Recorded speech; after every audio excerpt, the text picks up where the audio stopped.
TheOdd1sOut, an artist with a vision, an animator, and also a very handsome boy. We all love watching his videos and seeing how he turns his extremely mundane stories into highly entertaining ones through the use of humor and beautiful cartoons. But throughout his many videos, if you pay close attention, you will find a lot of references to the disgusting plague known as the furry fandom. And all of these different references has led a lot of people to wonder, is James, TheOdd1sOut, a furry? You may at first think that, why no, of course not. Why would anyone even think that? That's ridiculous. But why would someone make so many jokes and references about furries if they themselves is not a furry? As the great Julius Caesar once said, those who joketh the mosteth about voracious activities is likeliest into voracious activities themselves. If we apply the same logic to James and his furry jokes, it's clear to see why so many are suspicious of his actions. But let's find out what happens if we ask TheOdd1sOut directly about this. Okay, are you genuinely a furry? Okay, no. So based on this, we might settle it here, plain and simple. But wait! Only a month after this livestream was held, this shows up on Twitter. This right here is a fursuit made by the Phoenix Nets. Now if you're a smart muffin, you might recognize this character. You see, this is the same character that has been appearing in several of TheOdd1sOut's videos. And if you dig deeper, you will find videos and pictures made by TheOdd1sOut himself, where this specific fursuit is in use. Like for example in this deleted video, the beast shows up. So it's fair to assume that James is in possession of this suit.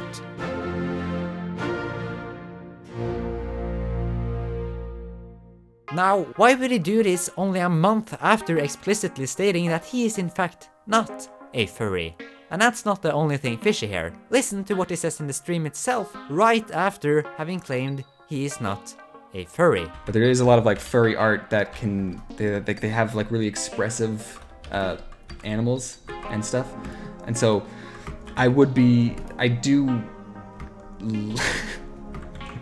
I'm exposing myself. So it's very clear that his no simply can't settle the answer.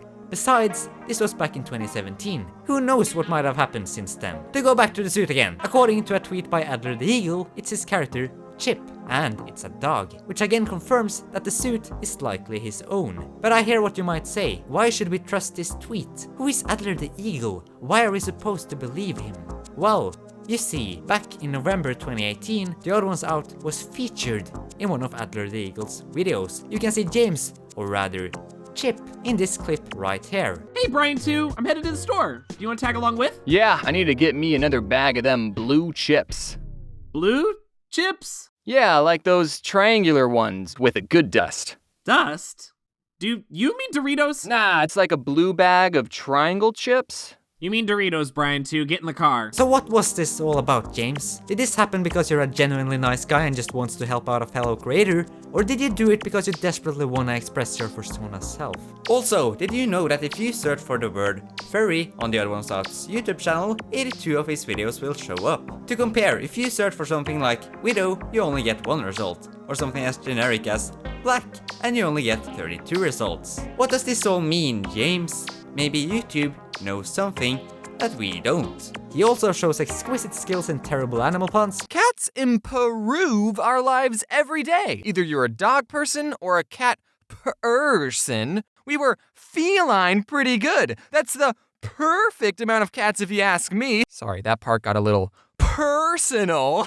Has made jokes on Twitter implying he is a furry, and as recently as March 9th, 2019, he followed Majira Strawberry on Twitter. For those of you who don't know, Majira is known almost exclusively for his furry-based content, where he dresses up in a fursuit and does regular human things. Why would James be interested in this? Why would he care about this type of content? Also, when confronted about it, James avoided the question as a haha, funny joke.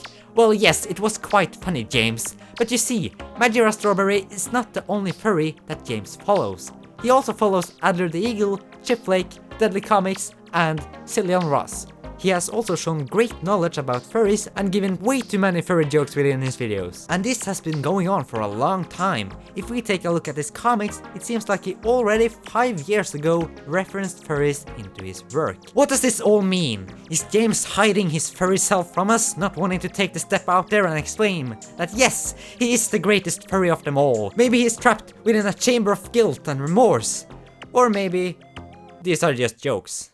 The answer is yes, these are just jokes. Because the only context James has said that he is a furry is in the context of jokes. But here's the thing, we all know you're not a real furry, James. We all know you're an imposter. This video was never about whether or not you are a furry. This video is a warning. The 17th of October 2017, you posted on Twitter that you are, quote, 30% furry. But what does that number lie on today? Let's find out. If we start with a base of 30, we have, well, you know, 30. If we then add up every joke he's made about furries in his videos since then, it adds up for another 4%. Now his first accounts for at least another 7%, and then the furry collaboration we can estimate to be about 3%. With all of this, we're up to 44%. Which, I mean, 44% isn't too bad. There's room to spare and some time to save yourself. But if only it had stopped there. This is TheOdd1sOut posting on the Furry ERL subreddits only 24 days ago. And under it, you find the message, "Hello! I've been enjoying a lot of the memes about me on this subreddit, and I just wanted to drop by to say hello. And thanks to everyone who watches my videos. Sprinkle video should be up on Friday. Woo-woo." Now at first, this struck me as odd. The excellent use of furry lingo is almost too real. I mean, this has to be fake, right? Maybe it is. But if we take a look at the account, it was created on July 8th, 2013, and we see posts of his comics going as far back as 5 years ago. It is possible that this account is real. Now if it is, why would James be browsing on the furry subreddits? Why would he know all of these memes? Why would he post on the subreddits? All of these silly adventures brings him up to 49%. But that's not all. If we go back to his Twitter account and take the amount of furries that he follows and divide it by the amount of people he follows, we get another 0.9%, which brings the total of James's furriness today to 49.9%. Now what happens then? What happens when you get over 50%? I'm gonna share something with you all that has been kept away from the public for as long as this fandom has existed.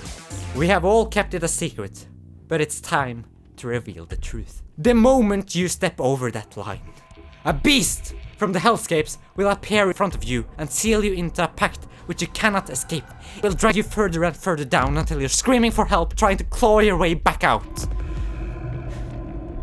Now, truth be told, the beast seems innocent enough when it approaches you. It takes the form of an innocent-looking fluffy creature, falling down from the skies in front of you and reaching out his paw. He asks you the question, will you take my paw and continue down this road of rainbows and happiness? Or will you go back to the way things used to be, with no fluffy rainbows at all, and it's all gonna be horrible and sad and just rain all the time, I promise you. Please, take my paw, please. And here's the thing, if you say yes, then you are locked in forever and you cannot escape. There's no going back, and not only that, you've also sold your soul to a demon who's gonna consume you in the afterlife.